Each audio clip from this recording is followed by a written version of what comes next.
It's freezing in Bombay today. Yeah. Hi, Aarti. Great to have you here with us on Network Capital. How are you today? You were telling me it's freezing in Bombay.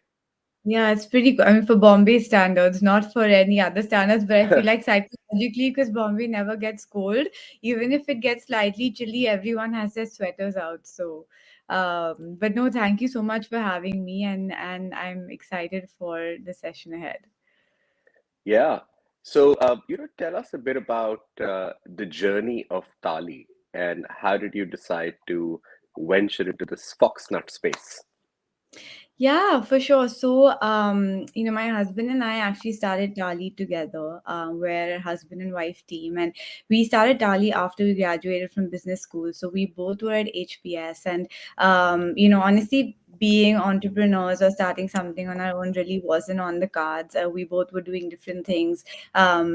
But we kind of realized that having lived in the US for a really long time, through undergrad, kind of working there and business school as well, we realized that, in the US, most snacks were really fatty, very highly processed, right? And made mainly from ingredients like potato, corn, refined flour. Right. And we look back to our childhood where, there are so many great ingredients in India that taste great, are good for you, have a lot of different properties, and could be great snacks for anyone and everyone, right? Not only Indians. And I feel like a lot of Indian ingredients and Indian snacks kind of get cubby holed into just catering to Indians, right? Sure. Versus they can be a lot more diverse and international. So that was also around the time where, in India itself, the popularity of makhana or fox nuts, was really growing in its kind of ready to eat form. And we, Hmm.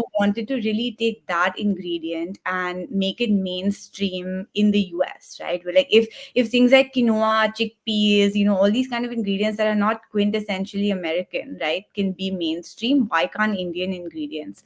And that was the whole thought process kind of behind launching makhana in the US. We call it water lily pops in the US, and that's because it's made from the seed of a water lily plant. So Hmm. otherwise, except for Indians, people wouldn't understand what makhana is. So that's kind of what we called it there, and we decided to launch it there to kind of introduce the international audience with this snack, and its Ayurvedic properties and its long history that it has in India. So we sell it in the US now. Kind of, it sits next to any of your mainstream snacks like kale chips and like quinoa snacks and chickpea Right. snacks and things. That's fascinating. Why did you go to HBS and walk us through a bit of your career before that? Because you mentioned Yes. that entrepreneurship wasn't really on your radar.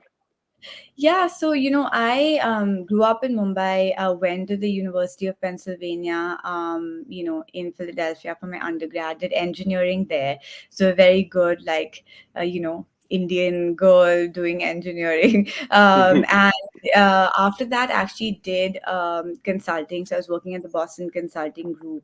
Did a bunch of different things there. Worked in retail after that. So I was working in retail in India with a bunch of international brands and growing their business here.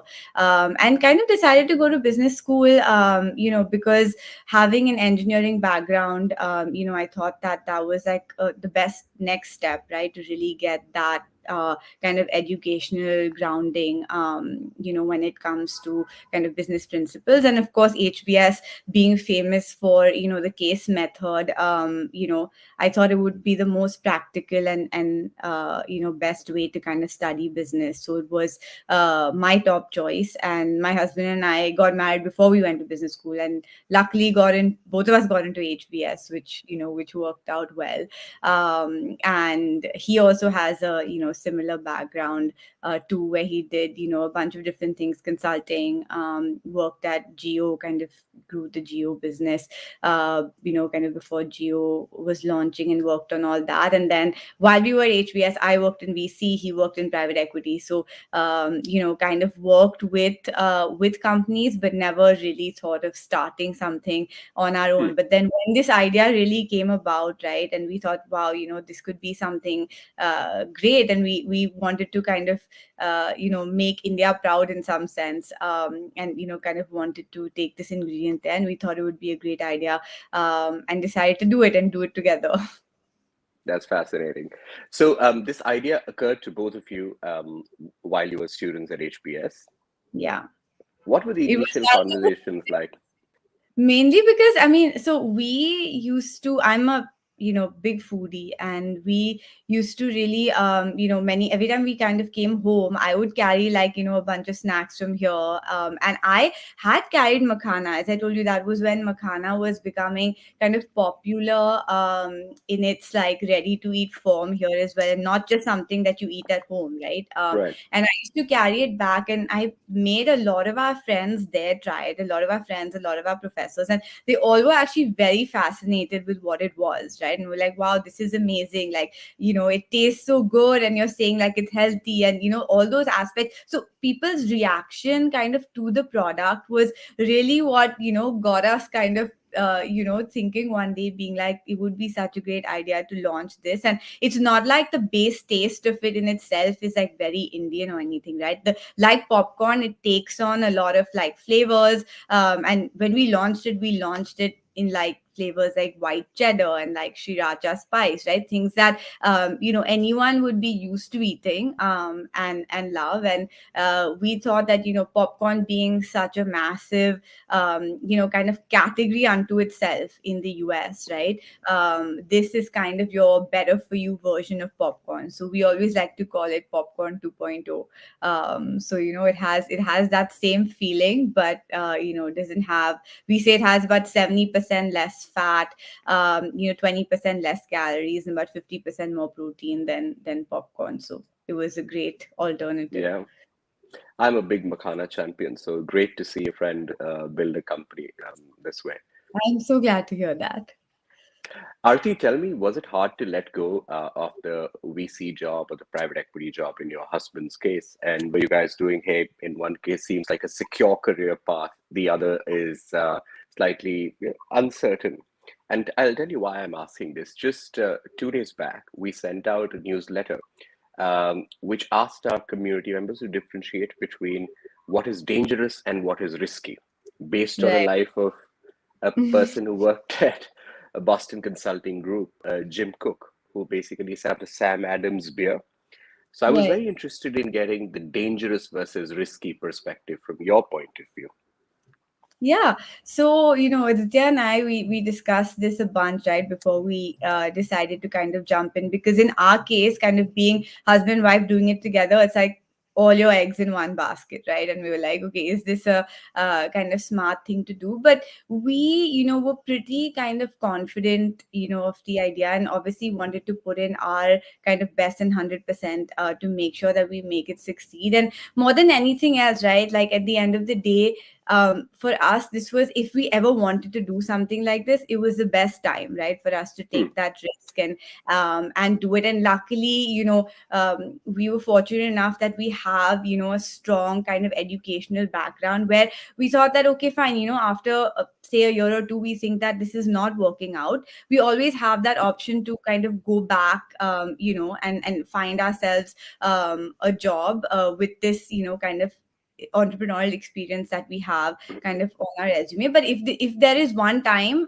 that was the best time, right? We were young, we didn't have kids, nothing. This was, this is our first hmm, baby, and literally we thought that it was the best time to kind of plunge and take the risk, and kind of be thankful of our kind of educational background that we had as a backup. right. Was there an inner voice telling you that this will be an adventurous path?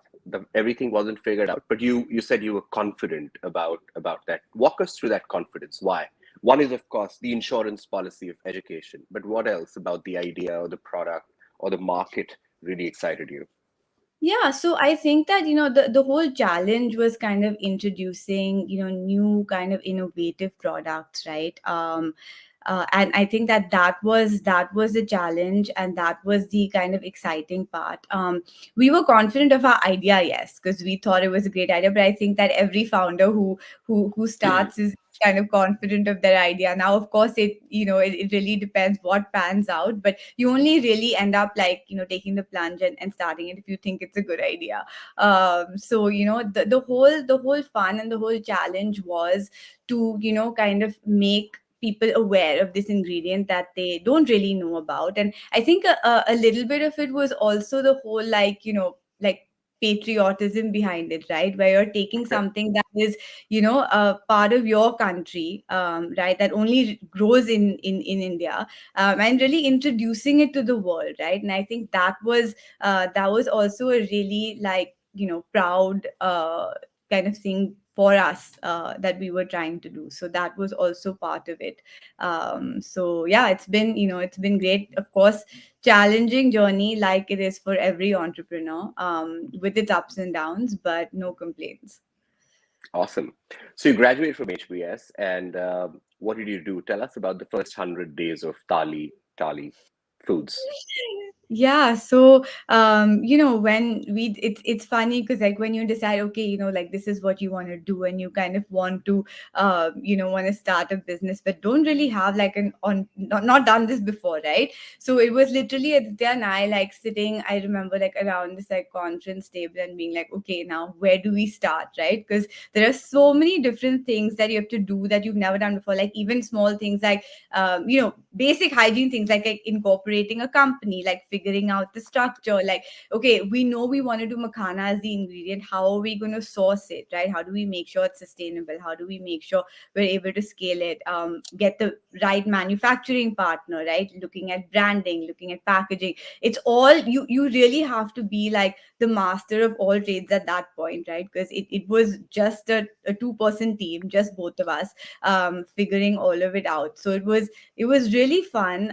It was very exciting, and it was, every day was a challenge, right? Because it wasn't like a structured job where you go in and you know, like, what to expect. And it was also very different from a job in the sense as normally, like, when you're doing a job, you're reporting into someone, especially at that age, and you have a lot of that direction, right, and structure to your day. But here it's completely on you. You have to figure it out on your own, and really kind of go through that. But it was really great. It was exciting. We went through kind of every step of the process, and we realized that at the end of the day, what really works is persistence, right? You just Hmm.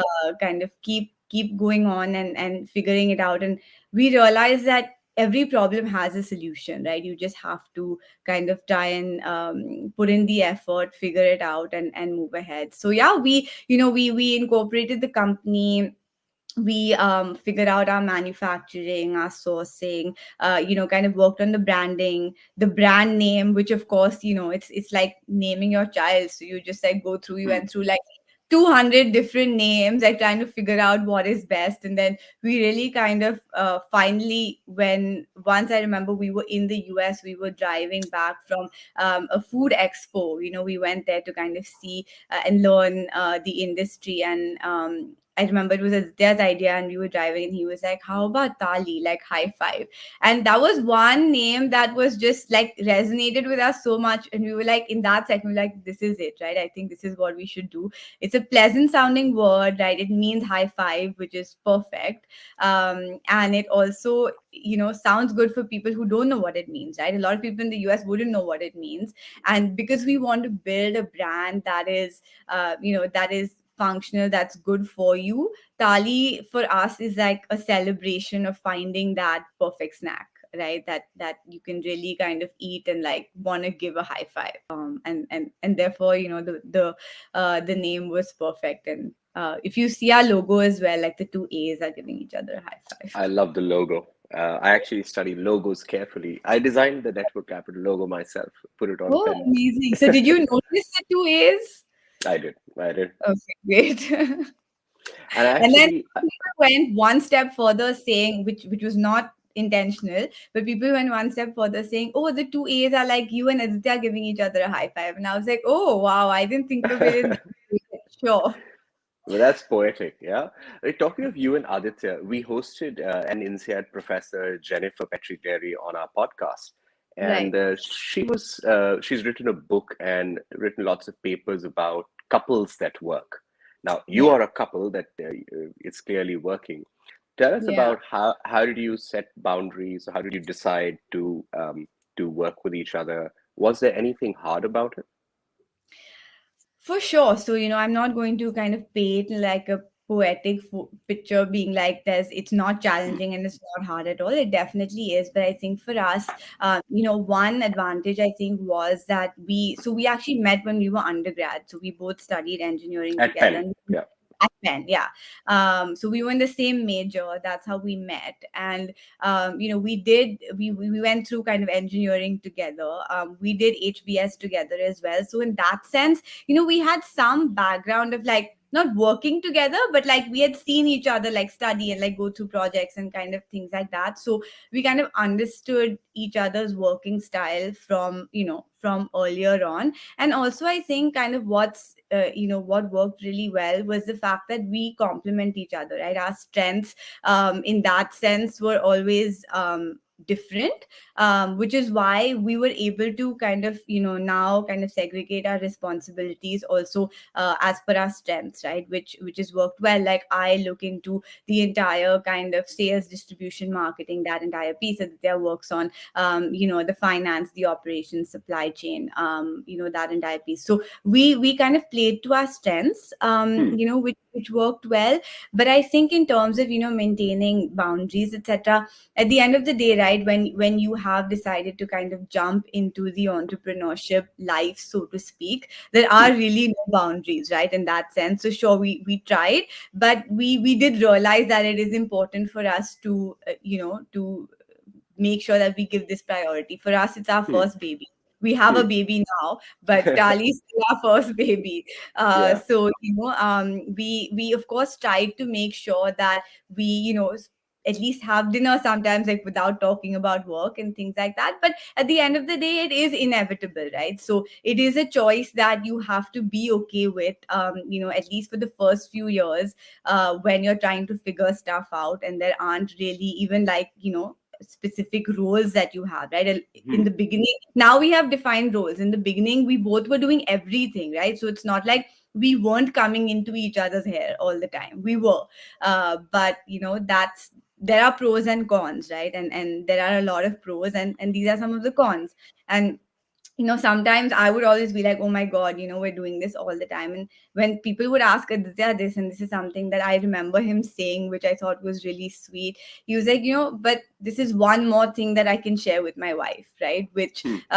Which was sweet, right? If I think the couple doesn't mind that, and it's something that you're able to use as a strength rather than a weakness, I think that then it works. Yeah. Which how we have been able to do. So I'm Yeah. grateful for that. Based on what you said, I think I know, but I still need to ask. My next book is on the passion economy, and it just happens that one segment is on couples that work and are building interesting stuff in the passion economy. As it turns out, that either building together brings you closer or it actually throws you Right. apart.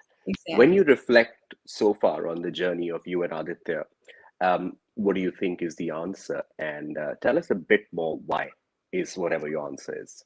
Yeah, for sure. So I think it's definitely brought us closer. There's no doubt about that, and I think that that's because, one, of course, we spend a lot more time together, which is Right. which is one, right? But I Yeah. think the more important piece is, right, that you really see the person in all aspects of life, right? You see you're with the person as a spouse, as a friend, as your co-founder, as your boss. Sometimes, like, we both kind of boss around each other in different things, right? And in different ways, and you really see all different like facets of the person. And I think that just kind of makes your relationship stronger.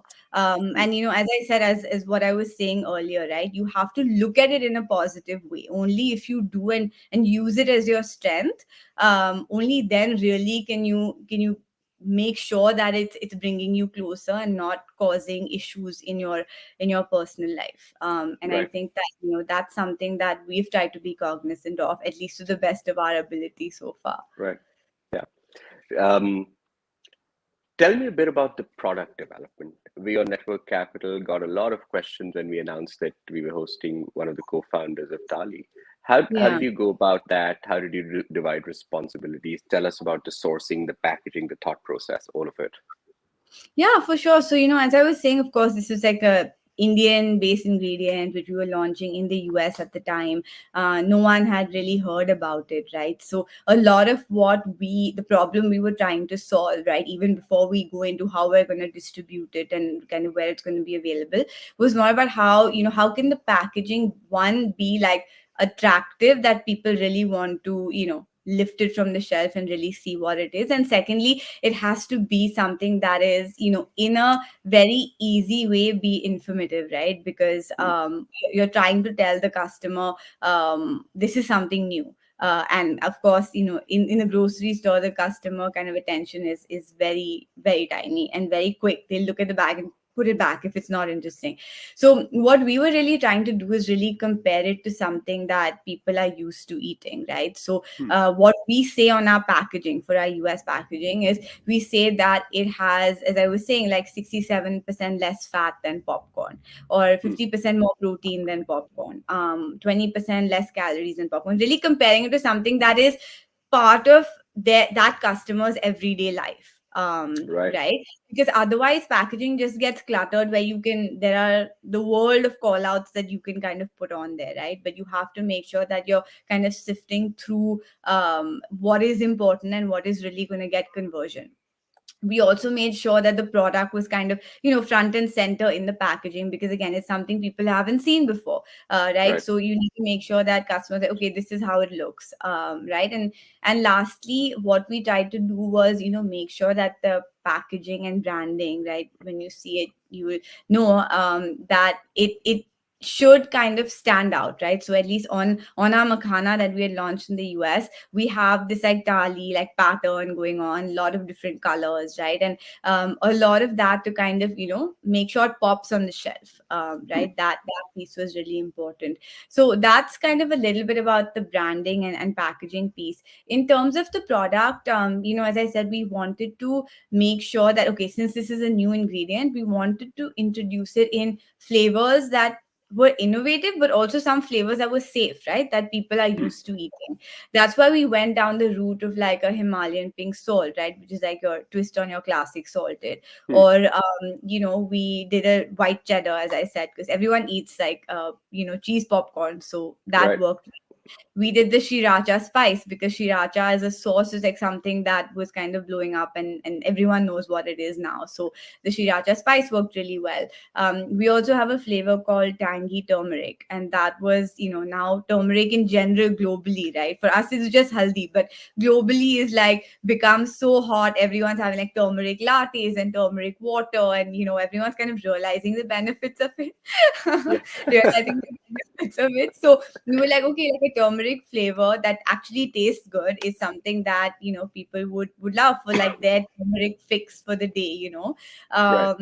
so that's how we thought of like, things that are kind of on trend, but also, safe when it comes to introducing a new product. We then went on to introducing few sweet flavors as well, which were interesting. So makhana as an ingredient, everyone might not know, but it works really well, savory and sweet. So we Yeah, even launched, in the US, we have like a cinnamon vanilla flavor and like a cookie crunch flavor, which is also done really well for us. But that's how we went around kind of like figuring out what kind of products we want to launch when it comes to makhana as an ingredient. got it, got it. And now that the product is launched, the first 100 days are there. How do you think about financing? I would imagine that both you and Aditya had worked in the industry, so you would have connects. You went to a wonderful business school, so you would have had options there.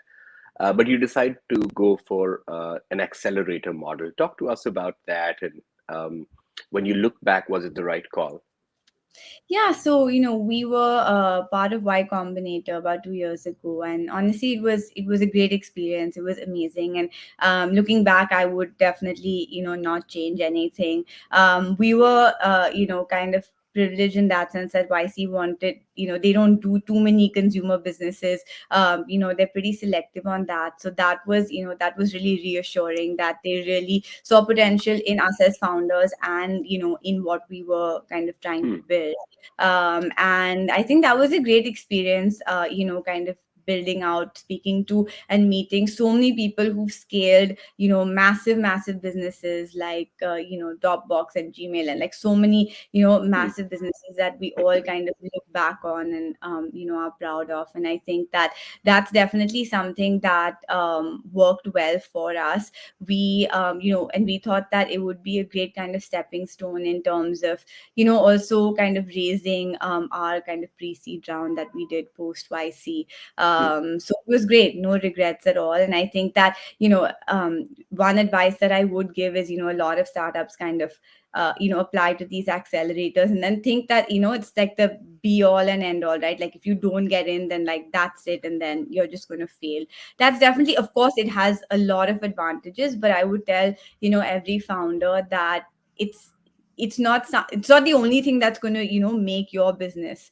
Hmm. And it's something that you should look at. If it happens, great, take advantage of it. If not, there are a lot of other things you can do to scale your business and really kind of get the word out there and get the network out there. So I think that that's definitely something I would want to kind of leave behind when it comes to the whole like accelerator piece Yeah.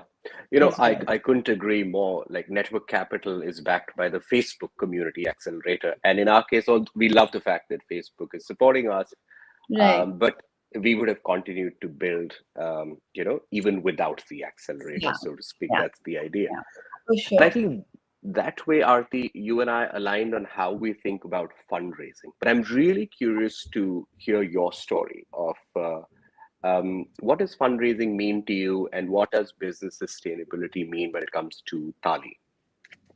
Yeah, so I think that for us, right, as then I've always been very cognizant of the fact that we want to build Tali in a sustainable way. Of course, fundraising is inevitable when you want to build a brand, right? Because at the end of the day, to build the brand, to create distribution, to build brand equity, to build your team, right? It's very tough to be able to do it and build like a CPG brand without that. But we were always very cognizant of the fact that we want to balance it out, right? Yes, we Hmm. want to raise capital and have that, but we also want to burn it in a sustainable way, right? And not go down the path which, of course, different things work for different people, but a lot of Hmm. startups nowadays kind of go down that route where you're just like this fundraising machine, right? Then if you don't kind of get your next step of fundraising, you're just about to die, right? And that's not the way we want to build it. We want to make sure at least our unit economics are positive, right? Which they are. Which at the end of the day, sure, if we ever have to kind of scale back on like marketing and branding and those kind of things, and we don't have the funding, God forbid, then at least the business is not going to die, right? And that's really how we are thinking about it, because I think there is merit in kind of building a brand and really, if you want to build a brand that's going to kind of be bigger than you, right, and last beyond you, I think it's important to really build it in a sustainable way, going forward. Absolutely. And this is such precious advice, right? Like making a company successful and raising funds for the company, burning cash versus, building a sustainable business. These are questions that founders need to answer for themselves, but it helps to have other examples along the way. No, definitely, I couldn't agree more. I met you first in 2017, Aarti, and it's been 5 years since we first met. Can you pick out three of the most defining moments when it comes to Tali's journey? They don't need to be good or bad, it can be anything. Like three important moments that made your business anti fragile. Yeah, for sure. So I think that, to kind of start off with, right, when it comes to like defining moments for us, right, as founders, because all founders have, you have your good days, you have your bad days, you have your ups and downs, and you really need to kind of, keep the ball rolling to, to move forward and not let those kind of paths hold you back, right? And I think one of the most, proud and satisfying moments for us when we kind of look back and thought that this is all worth it, right, was when our product was like on the shelf at Whole Foods, Mm, in the US. And I remember we went and like visited one of the stores and kind of saw our product on the shelf. And we were like, this is just the best feeling. It was the most amazing feeling.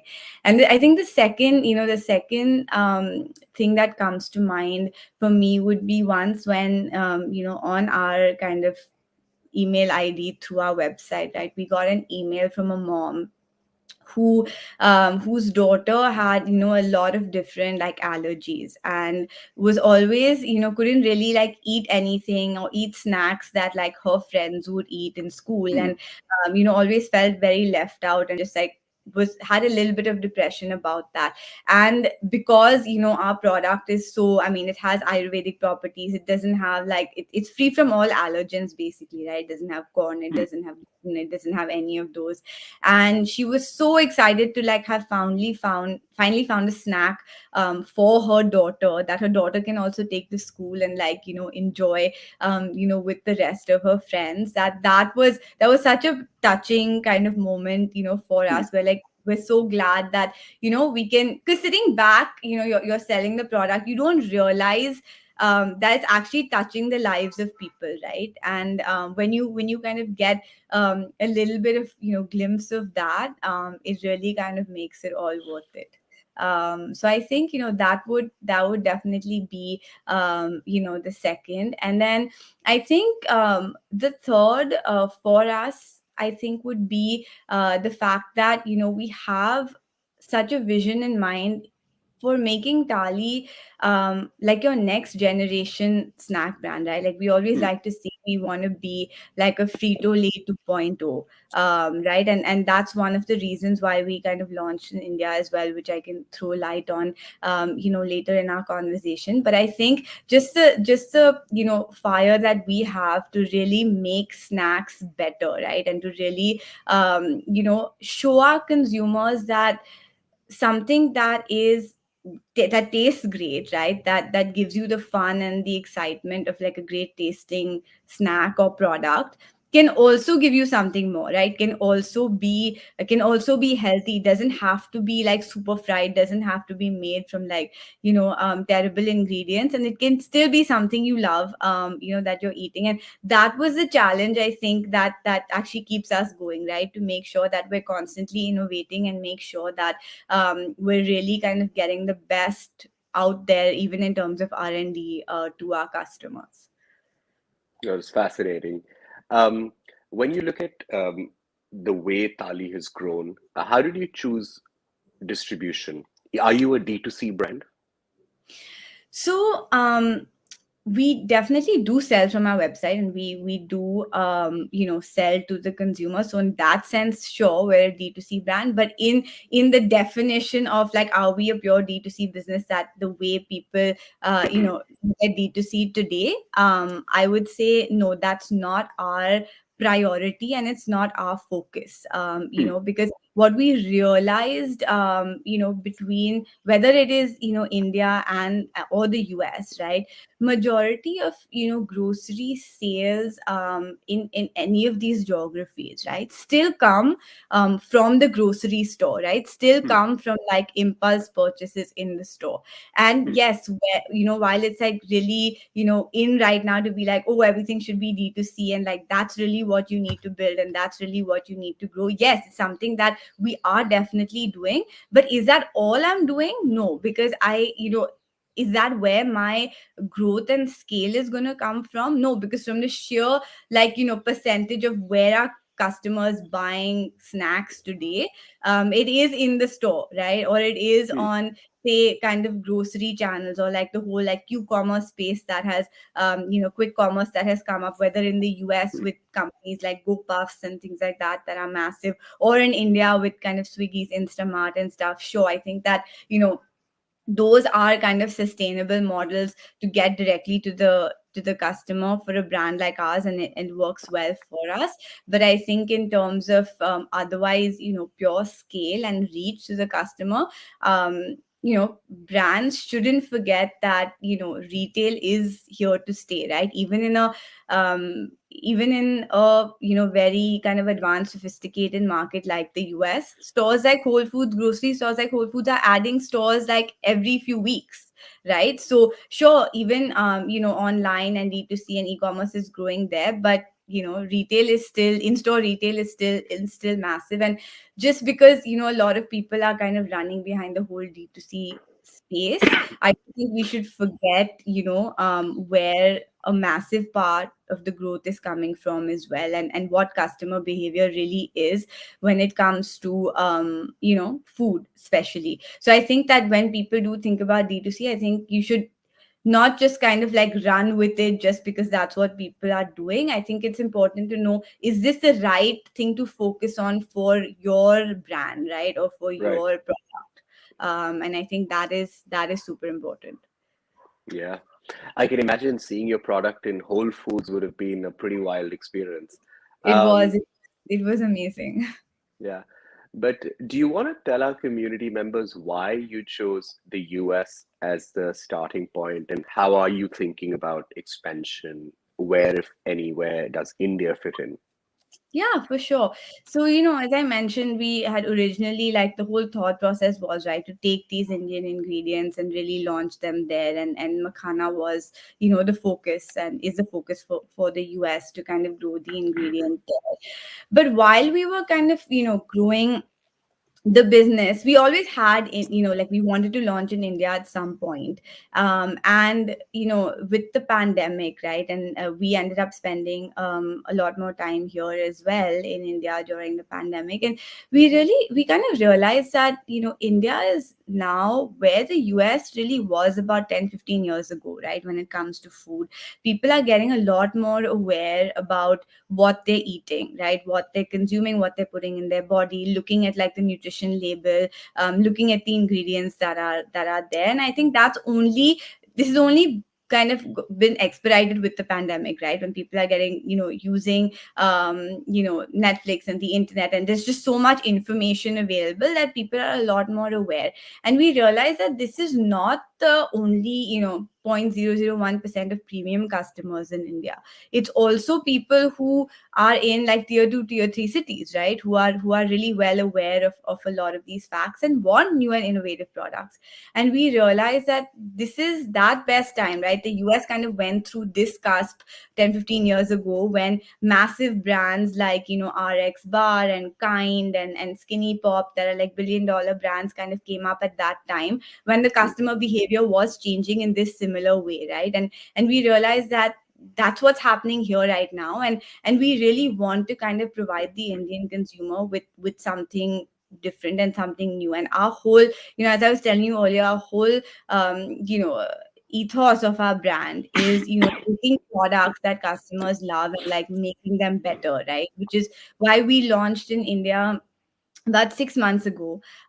So fairly recently, we launched with, of course, our makhana, because everyone knows and loves makhana here, as well. And we have cool and different flavors, and we are having all natural products, so that's doing really well. But one of the products that is kind of a large part of our business right now is something that we launched called protein puffs, right? And if you Hmm, think about that, it'll remind you of like the cheese balls we grew up eating, right? right. And but it's not fried, it has no maida in it. It is something that tastes, I mean, I think it tastes as good, but maybe I am biased. I think it tastes better, but maybe I am biased.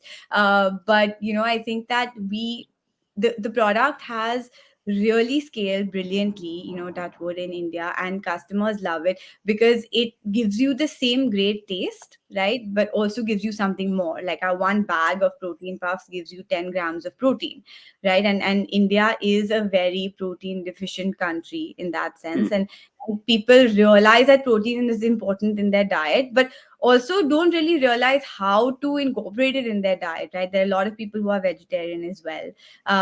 And products like whey protein and things like that, I think for the regular Indian consumer is a little bit intimidating, right? People always think think that like you only have protein shake if you're like going to the gym and like building muscle Hmm. and things like that. And this was like a our product is made from ingredients like chickpeas and dal and jowar and like things that you're used to eating, but when you taste it, like you can't tell, right? It tastes like any other delicious snack. So our whole goal is to kind of be your guilt-free indulgence, right, where it tastes great but it also gives you something more. So with the whole kind of protein angle that we have, we we want to make sure that we are really helping the protein deficiency when it comes to India. And our product has been doing really well here. We are already in about 500 stores across the Wow. country, India, just in 6 months.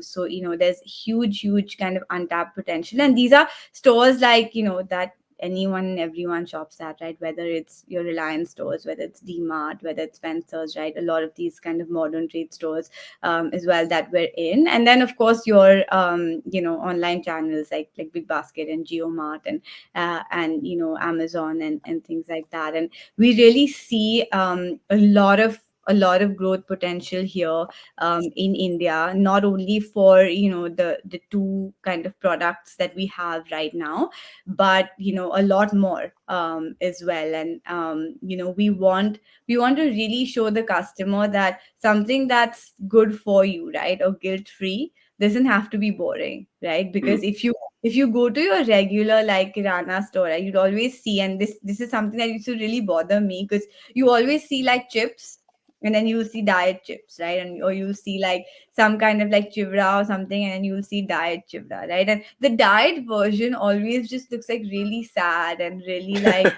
Yeah. like you're making like the biggest compromise ever because you're trying to be healthy, right? And that's what we wanted to take away from like guilt-free snacking, right? We want, if you see our packaging, right, even for our protein pass, it's really fun. It's as colorful as anything else, right? So we wanted to show the customer that like this tastes as good, but it's good for you, and that's the goal. So our, as I was saying earlier as well, the goal is really to build that like next generation snack brand, right?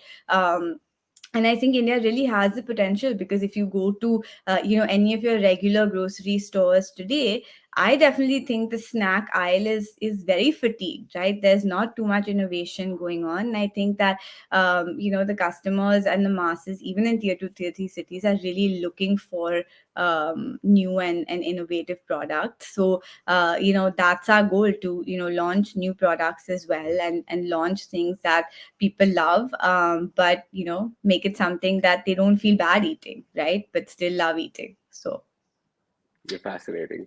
I would imagine that building and scaling a business in the US, a company like Tali, would be slightly different from doing the same in India. Could you walk us through some changes or differences in which the way you're operating? yeah, for sure. So for starters, I think the a large part of the difference in the US was also the fact that we were introducing a new ingredient there, right? So there's a lot of different kind of thought process that goes behind it. And the US, the way it works is in terms of what we call modern trade, right, which is your supermarkets, etc. There are a lot more in the US, right? It's a lot more kind of scattered in that sense. And because that market is many kind of years ahead of us, right? There are a lot more there, versus in India, in that sense, your whole kind of modern trade supermarket piece is a lot more consolidated, right? So and to a certain extent, I think that the US, being the US, right, is definitely a lot more competitive as well, right? There are products kind of coming up left, right, and center. Not to say India is not, but I think that if you have a great quality product, with like a customer promise, I think kind of gaining distribution in India across a lot of these channels is possibly slightly faster in some sense, if if of course you have product market fit, compared to the US, because it is a lot more scattered, right? And I think that when you look at the difference as well, I think that the US really went through that whole, progression of like, okay, in store continues to grow. Then, there are a lot of the online kind of marketplaces when it came to food. And that grew a lot for quite a few years. And then now it's the whole quick commerce piece that's coming into the US and India. But India, I think, yes, there is a lot of the whole, grocery marketplaces, so to speak. But those are also just from a few years ago, right? So I feel like India and its distribution might, to a certain extent, skip one of the phases where it would be, of course, like the stores are super important, but then Hmm. where we might see real growth, I think, going forward when it comes to impulse purchases like snack, I think, would be more from your whole quick commerce side of things. So, it's interesting to kind of see how, different countries and the world will kind of pan out in terms of, where the next kind of phase of growth is going to come from. But, Hmm. as I said earlier as well, what is here to stay and what is common across all is, your in-store kind of grocery store, um, s- store business, which, people definitely shouldn't ignore. Got it. I know you probably can't answer this question, but let me see if you can give us a flavor. When you look at your product plan for India, are there new surprises coming? How are you thinking about it? And what's your ultimate vision for India? What would be like the Whole Foods equivalent moment for India that either has already happened or you're waiting for? It's definitely already happened. Seeing us in 500 stores across the country was, is amazing, and is something that we're really proud of and are thankful for every day.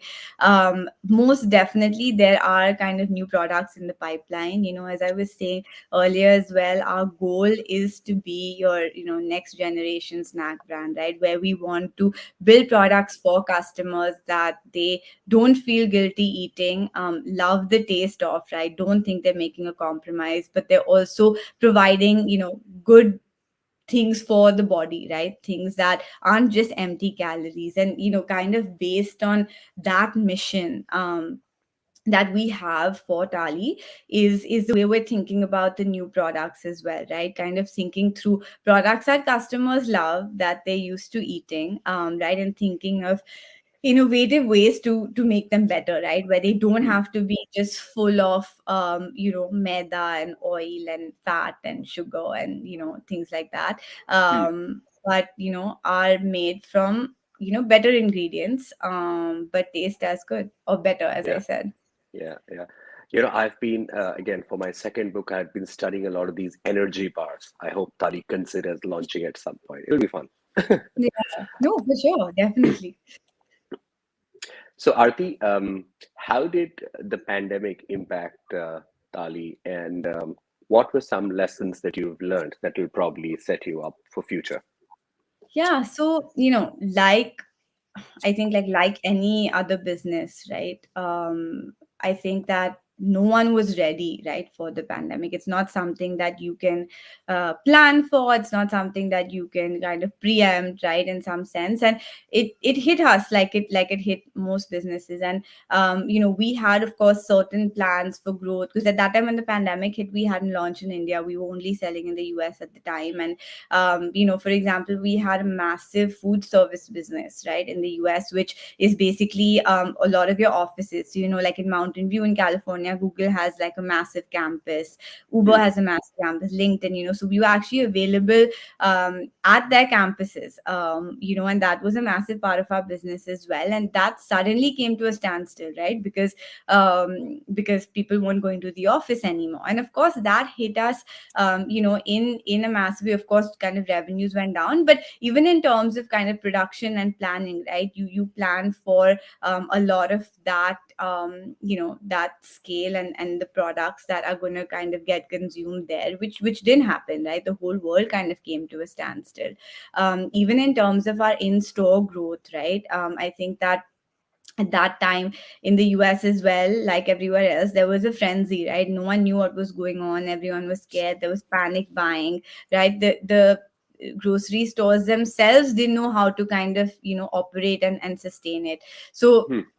understandably so, none of the grocery stores were taking on new products, right? Because that's not the priority. Keeping like toilet paper on the shelf is priority, and like, water and things like that, that are essentials. And of course, it did, kind of hamper our kind of growth trajectory, right? But it taught us a lot, right? It taught us to kind of say, okay, fine, this is the situation we're in now, where what are other avenues through which, we can kind of find growth, right? So in the US, through the pandemic, we kind of onboarded ourselves onto a lot more online channels, right? And Hmm. did a lot more of that. Looked into a lot of these kind of quick commerce, businesses that I spoke to you about. And you have to just, as an entrepreneur, I think that there will be curveballs right along the way, and I think it's just how you kind of navigate them, and use them, to kind of come up with new innovative solutions. And that's kind of really what we did, right? Even launching in India was something that we did in the pandemic, right? We Hmm. launched in July of this past year. And that itself had its challenges, right? No one, in that sense, ever thought there would be like a pseudo third wave that there is right now, right? So you just have to be nimble, I think. As a startup, you have to be nimble. You have to kind of, try and figure things out along the way, and such things are out of anyone's control. Right, Yeah. so that was a lot of our learning, right, in terms of making sure that, we are kind of growing in a way where if we have to change strategy, at some point, we have to be able to be nimble in the way to be able to do that. Yeah, it's very interesting. I was figuring out the story of Dang Foods. I'm not sure if you've heard of them. It's So, a snack brand yeah. in the US. They were mentioning the same thing that almost overnight, all the B2B sort of business went away Yeah, for their Dang was company. also available at the Google's Mountain View campus, like the way we were. Yeah, So yeah, a lot of businesses, got hit, and that's just, what it was. We, at least in that some sense, should be thankful that it's food, right? People were still consuming food. Sure, the growth was less, but compared to other kind of industries, like whether it is, airlines, hotels, like tourism, travel, which got hit so badly. I think in that sense we should be thankful that, we weren't as badly hit as they were. And I'm just hoping for, this to kind of pass. It's already been almost 2 years since we've been dealing with the pandemic. So I think, for everyone, I really hope that this passes, and we're at the end, so life can go back to normal soon. for sure. Um, just like the final bit before I let you go is about your personal productivity. The pandemic like has thrown lots of curveballs to you, and your co-founder, your husband. Yeah, You've had a baby now, so yeah, you have your second baby. The first was Tali, the yes, second is with yes. you. How are you managing your energy? Like, how have you structured or restructured your day so that you're able to bring your best as a founder, as a wife, as a mom, etc.? Yeah.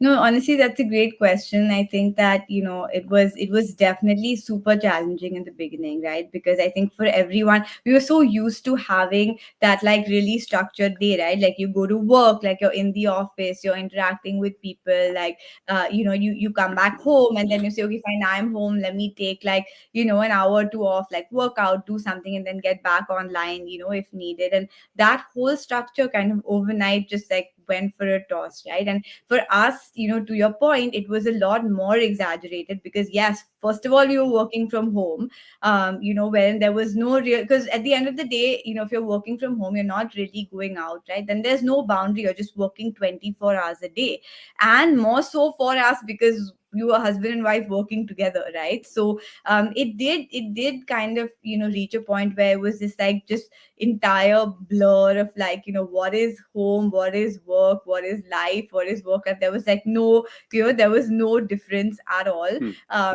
in the beginning. And I remember seeing this like one thing on Instagram that was like, it's not work from home anymore, it's living at work, right? Which is literally like how it became, right? And I think that it really took some time to be able to, come up with a routine again, and like, some kind of a definition of like, okay, this is what life is going to be like, for the next few months, right? And then really come up with a structure, to be able to kind of be productive and build the day. Definitely it did take time. And what I really tried to do was to, make sure that, since the whole, like, going out or meeting friends, or a little bit of that kind of break time that was there for any human that needs it, right, wasn't there anymore, because we were all locked in at home. I decided to kind of, like, build on, what I enjoy doing, right, like what Hmm. my kind of hobbies are. So I actually, like a lot of other people, cooked a lot, right, in the Hmm. pandemic. So I decided that, okay, I'm going to make this for dinner today. I'm going to try this out today. So then automatically I had to kind of, segregate like so much time out of work, being like, okay, this is what I'm going to do. And I think that, just introducing, I started doing, online, workouts, right, on YouTube. And, kind of introducing these things that I never really had time to do before, never really did, really helped define my day, right, Hmm. and helped me be, more productive, when it was like a living at work situation, that I was in. So that really helped me. Awesome. And it's been an absolute delight speaking with you and knowing you obviously for a long time and seeing Tali become what it is. I think we have hundreds and thousands of community members on Network Capital. They love the brand. Do you have any parting message or word of advice for anyone looking to start up, scale up, or rethink their career? Yeah, so I think that, one thing I would love to say is, entrepreneurship is a real ride, right? There are ups and downs, there are great days, there are bad days, that where you just have to, be persistent, figure things out, and really kind of just, move along. And as I said, there will be things that will happen. There will be days like how, you might not get into the accelerator you wanted, or you might not, get into the retailer you wanted, or whatever it may be. But those aren't things that you should, think are things that are going to, shut down the business, right? Things happen, and there are a lot of opportunities out there, as long as you have conviction in your idea. Have a great team, with you, whether it is your founder, whether it's like the immediate, like, small team that you build to start off with. I think, just kind of having that conviction in your idea and the passion, to kind of move forward, is really the advice I would give. And lastly, I think, not kind of getting sucked into your whole, like, buzzwords that people use, like, D2C, or whatever it may be. I think every industry is different, every product is different, every business model is different. So do what works for your product, right? Do what works Right. for your business, do what works for your product, even though that might not be like the sexy thing to do at that point in time. And I think that's definitely one thing that I would the last thing I would like to kind of leave the listeners with. You're fascinating. Aarti, Tali will definitely be in Network Capital offices all around. Thanks so much for sharing this wonderful journey with us. I personally look forward to seeing you scale and build with sustainability. Thank you very much. Thank you so much. Thank you. It was great. It was great being here. Thank you so much for the time, and it was a pleasure. Stay safe and be well.